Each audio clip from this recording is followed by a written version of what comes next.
Yes, I'm ready. No, I'm not in my office, but that's all right.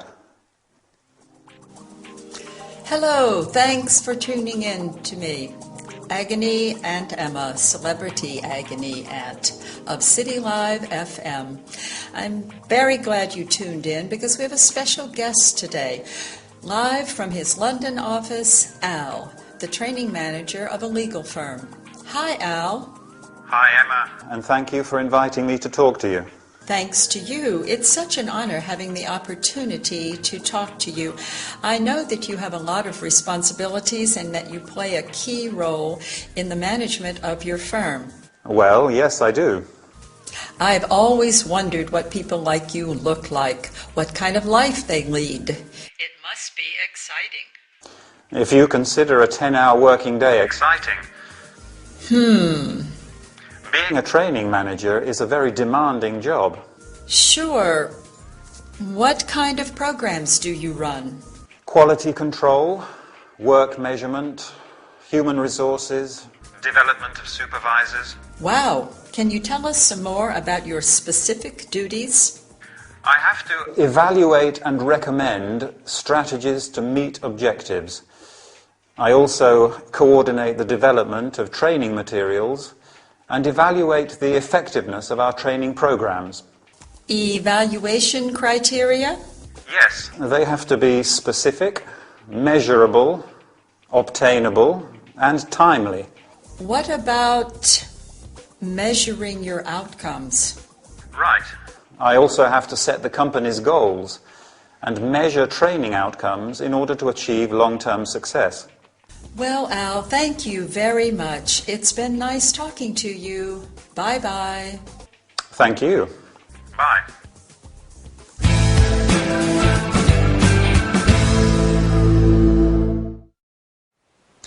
Welcome back, everybody. Ready for a business training session? I hope so. In fact, we are going to talk about a very important aspect of every successful business: training programs. We are going to learn about terms and verbs related to training and company management. Emma is interviewing Al, training manager of a law firm. As you have heard, Al deals with training programs. Training is the process of preparing staff for the skills needed for a particular job. The first question Emma asks is, what kind of programs do you run? A program is a series of steps to carry out or objectives to achieve. You can run, carry out, and offer a program. The programs are, do you remember? Quality control, work measurement, human resources, and development of supervisors. Then Emma asks, can you tell us some more about your specific duties? A duty is something that you have to do because it's part of your job. Al answers that he evaluates and recommends strategies to meet objectives. An objective or aim is something that you plan to do or achieve. You can meet or achieve an objective. Al has also to coordinate the development of training materials and evaluate the effectiveness of training programs. You can say training materials, training programs, or training courses. Training can be intensive, high quality, individual, etc. Can you remember what evaluation criteria are? Let me help you. They have to be specific, measurable, obtainable, and timely. In other words, They have to be precise, easy to measure and obtain, and they have to happen at the right time. Finally, Al says, I have to set the company's goals and measure training outcomes in order to achieve long-term success.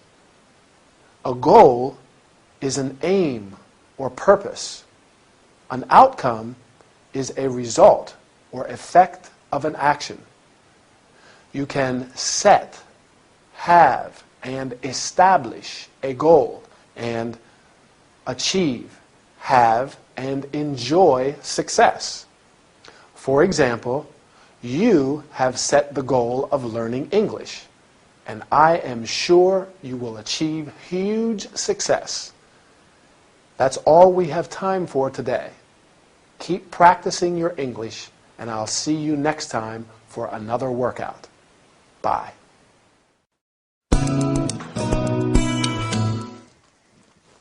Is that everything? Yes. Good. Oh, and remember to make sure that Miss Bree's boyfriend... Diggs. Yes, Mr. Diggs. Make sure you let him know that he won't be admitted to this press conference. I'll call O'Connor straight away. Wait a minute, Linda.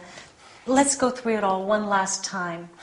I want to be 100% sure we haven't forgotten anything important. But we've just been through it twice. I'm 200% sure we didn't forget anything. Well, I'm not. So bear with me one more time and I'll let you get on with your work. Fine. Okay. So, O'Connor and Miss Bree know about our meeting? Yes.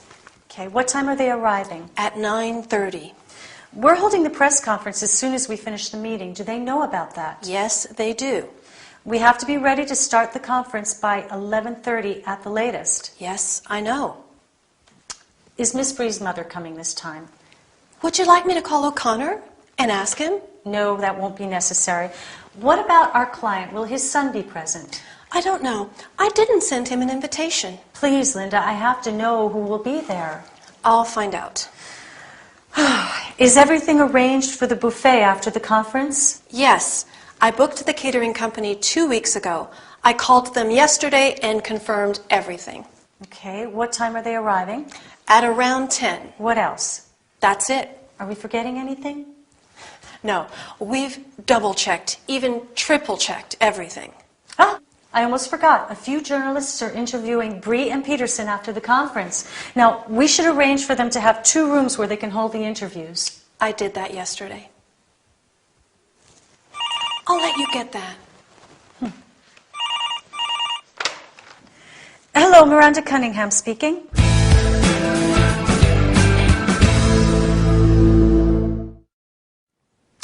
Hi, everybody. It's lucky Linda manages to sneak out before Miranda decides to check everything again. Linda is sure that everything is arranged for the meeting and the press conference next week. But Miranda wants to go through it all one last time. We're going to look at the different ways they confirm various arrangements. You probably noticed the use of will when Linda makes a quick decision to do something. I'll call O'Connor straight away. I'll find out. What other expressions could we use when we're promising to take action? I'll take care of it, or I'll let him know. But when Miranda talks about the planned future events, she uses the present continuous. We're holding the press conference as soon as we finish the meeting. A few journalists are interviewing Bree and Peterson after the conference. What time are they arriving? Is Miss Bree's mother coming? What other questions can we ask to confirm everything is arranged? Yes, that's one. Is everything arranged? Miranda asks, is everything arranged for the buffet? Is everything ready? Is everything organized? Are we forgetting anything? Who will be there? She gives a few instructions as well. make sure you let him know that he won't be admitted to the press conference. She's talking about Mr. Diggs. He won't be admitted to the press conference. A definite future event. It's not really planned. That's just the way it is. He won't be admitted. Maybe he caused a bit of trouble the last time. So she says, make sure you let him know. Make sure you do it. That means it's important that you do it. So be sure to do it. What about when Linda talks about all the things she's done? I booked the catering company 2 weeks ago.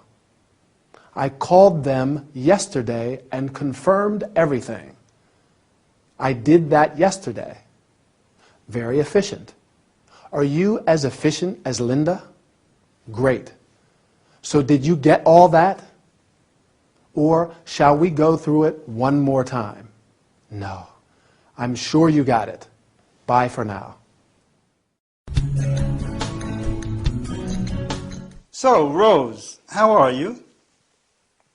Not well. I have a serious problem. Please, tell me, what exactly is your problem? The situation at my workplace is unbearable. Why is that?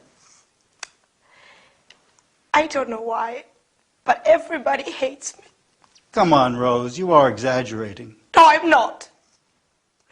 My colleagues hate me. The secretary hates me. The accountant hates me. The cleaning lady hates me.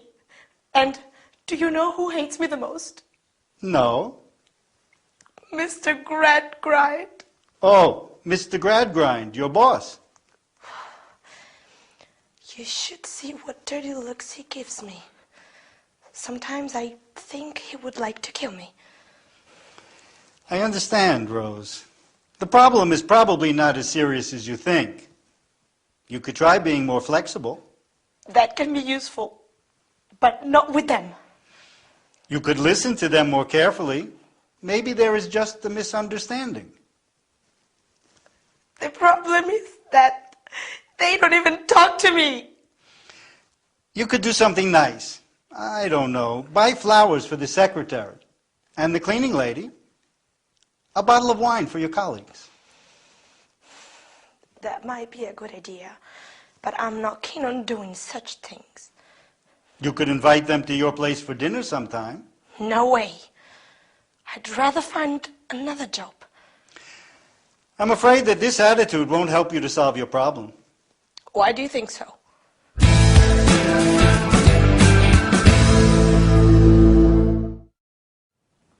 Hi and welcome.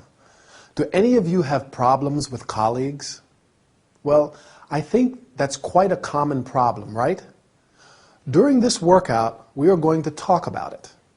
Today, we are going to learn about expressing reservations and rejecting suggestions. As you have seen, Rose visits Dr. Frazier because she has a serious problem at work. The problem is, remember? Yes, that everybody hates her. Her colleagues, the secretary, the accountant, the cleaning lady, and most of all, her boss. Do you think this is true? I don't know. However, Dr. Frazier is very patient and offers some suggestions in order to help her solve her problem. Unfortunately, Rose is very uncooperative. First, Ray suggests trying to be more flexible, and Rose answers, that could be useful, but not with them. You can also say, that is good advice, but, and the problem is that. When Ray suggests to her to make a kind gesture, like buying flowers for the secretary, Rose rejects his suggestions. Can you remember what she says? I will help you. I am not keen on doing such things. Keen means very interested, desirous to do something. For example, they were keen to start work, and he's keen on martial arts. Ray makes some other suggestions, and Rose replies, "No way," an expression used to tell someone that something is out of the question. And "I'd rather find another job," meaning that she would prefer to find another job instead of following Ray's advice. Do you think that Rose is going to solve her problem? I doubt that very much. That's all for this session. See you next time for another workout. Bye. Well, you've told me about your immediate family. Today I'd like you to tell me about the rest of your family. Grandparents, aunts, uncles, cousins. Do you want to know about my brothers and sisters? No, you're an only child, John. Just checking your memory. Right. Well, what can you tell me about your family? Well, let's see now. My family. We have a tradition of hairdressers in my family. My grandfather, on my mother's side of the family, was a hairdresser. My uncle Len, my mother's brother, is a hairdresser. I'm a hairdresser. Oh, and my father's cousin, Wendy, is a hairdresser. What a lot of hairdressers. Yep, all hairdressers. Do you get on with your uncle? Yes, we get on like a house on fire. He's like the older brother I never had. And what can you tell me about your grandfather? Oh, he died a few years ago.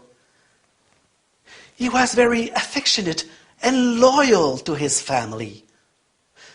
You know, he met my grandmother when they were teenagers, and they were inseparable from that day on.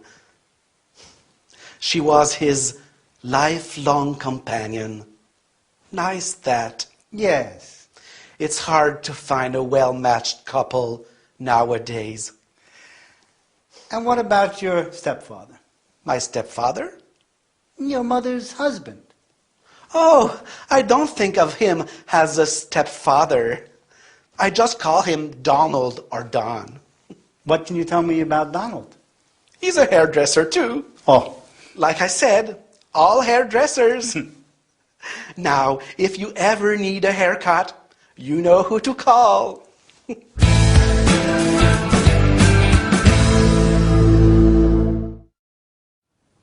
Hi there. I lost count of how many hairdressers there are in Mr. Little's family.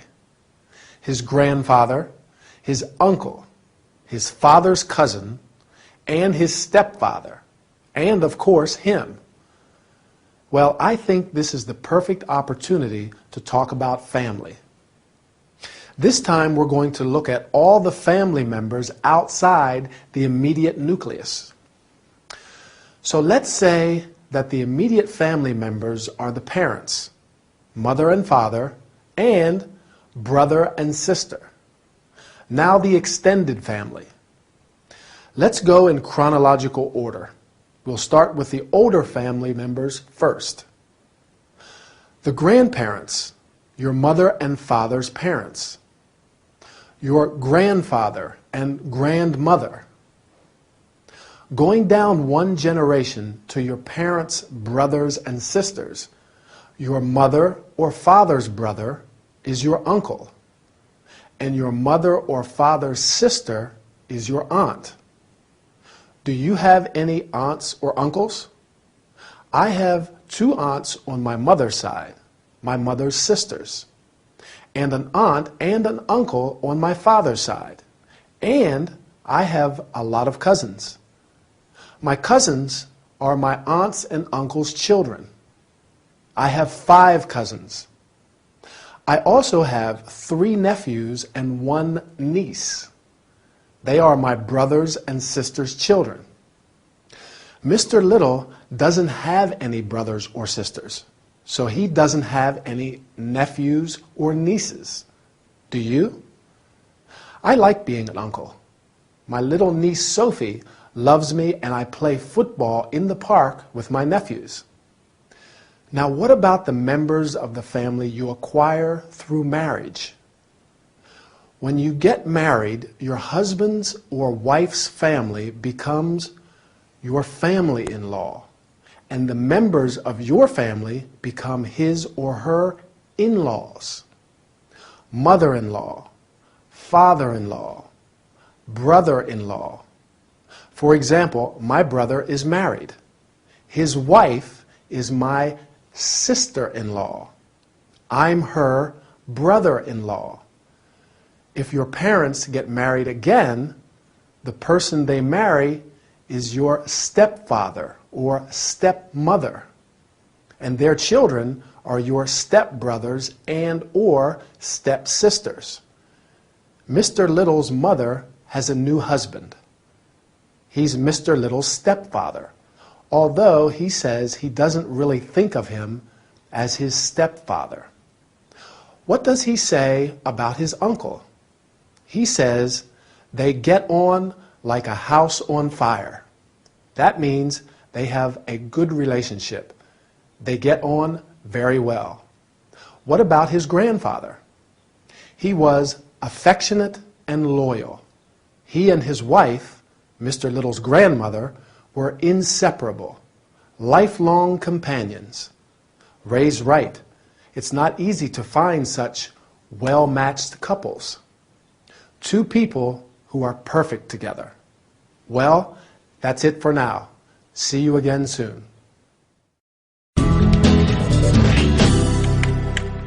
Let me see. You made a reservation for our tour, Wonderful Australia, right? Yes.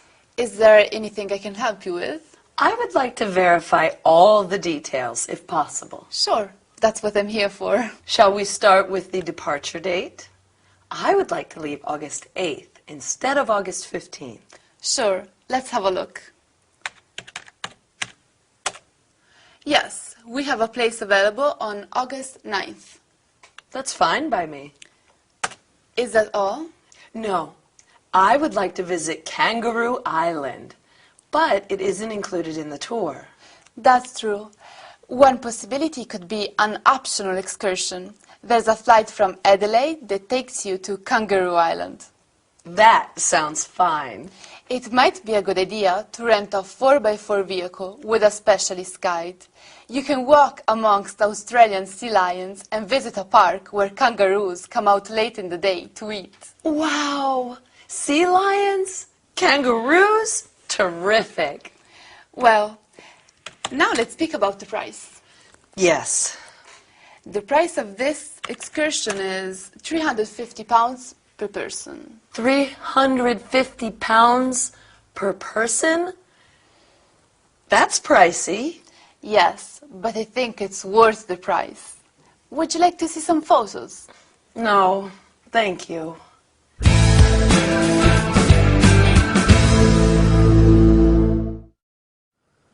Hi, I am really glad to see you today.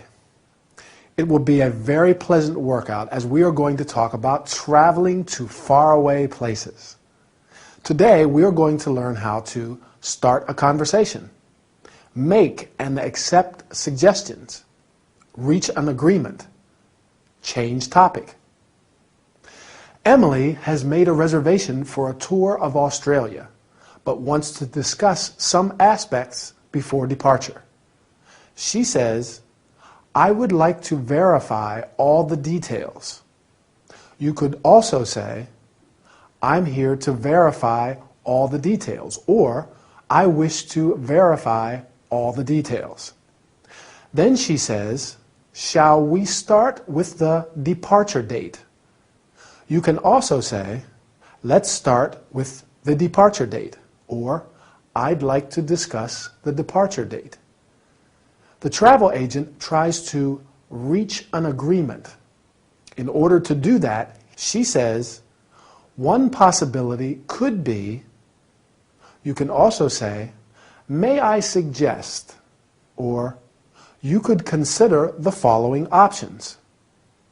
As you have seen, she offers her an optional excursion to Kangaroo Island, where she'll be able to walk among the sea lions and see the kangaroos. Emily is quite satisfied and accepts the travel agent's suggestions with enthusiasm. Here are the expressions that she uses. That's fine by me. That sounds fine. Terrific. You can also say, that's a good idea.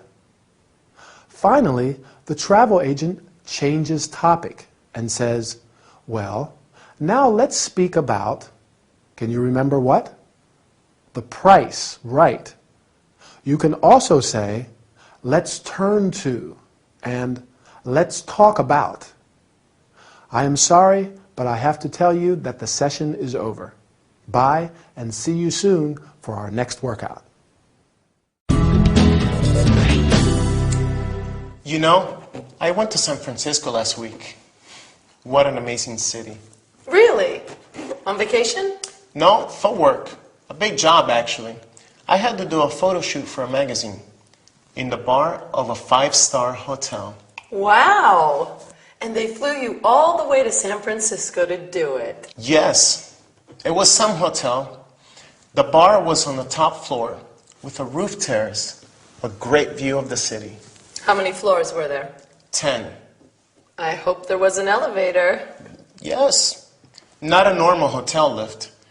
It was like a space capsule with a bellboy, and the reception was in a glass bubble suspended between the ground floor and the first floor. Sounds cool. And the chambermaids were like models. All beautiful girls wearing white catsuits. Wow. I'm sure. Not as beautiful as you, of course. Of course. What is a beautiful, talented girl like you doing in a place like this? What?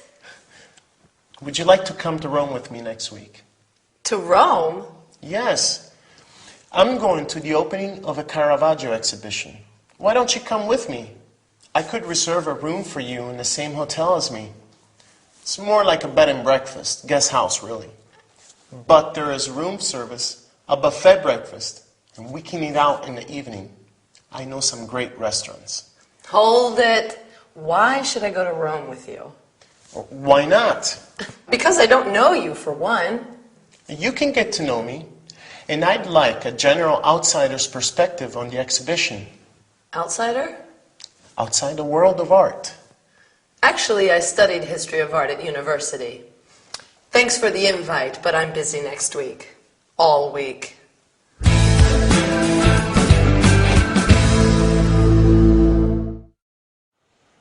Hello again and welcome back. I don't think Archie got the reaction he expected from Emily. She was a little offended by his invitation, or invite, as she calls it. But let's get started with our training session. How does he invite her? Remember? Would you like to come to Rome with me next week? Why don't you come with me? He probably thought he was charming her with all the details about the hotel and the trip, but she turns him down. Now, as I want to talk about hotel and accommodation-related terms, I'm going to use Archie's descriptions of the 5-star hotel in San Francisco and the bed and breakfast in Rome to help me. I have to admit, the 5-star hotel does sound interesting. Do you remember what it was like? The reception was in a glass bubble suspended between the ground floor and the first floor. What do we call the person who works at the reception? The British term is hotel receptionist, and in the US it's hotel clerk. The person at the door of 5-star hotels is traditionally called the doorman, but door person is more politically correct. In the UK, they say the hall porter. Going back to the hotel in San Francisco, the lift or elevator was like a space capsule with a bellboy. The bellboy is the person who carries the guest's luggage and takes them up in the lift. Oh yes, lift is the British term, by the way, and elevator is the American term. Who else does Archie talk about? The chambermaids, apparently all very beautiful girls. A chambermaid cleans and takes care of the bedrooms in a hotel. Usually, in 5-star hotels, there's also room service and laundry service. Now, the B&B in Rome, where Archie is staying, is probably not as luxurious, but there is room service and a buffet breakfast. As the name suggests, bed and breakfast, the price of the room includes breakfast. We also call this kind of accommodation a guest house. If a hotel has a restaurant, you can often stay there half board or full board. That's when you eat all your meals in the hotel restaurant. I usually like to explore and eat out when I travel, don't you? Or stay in self-catering accommodation.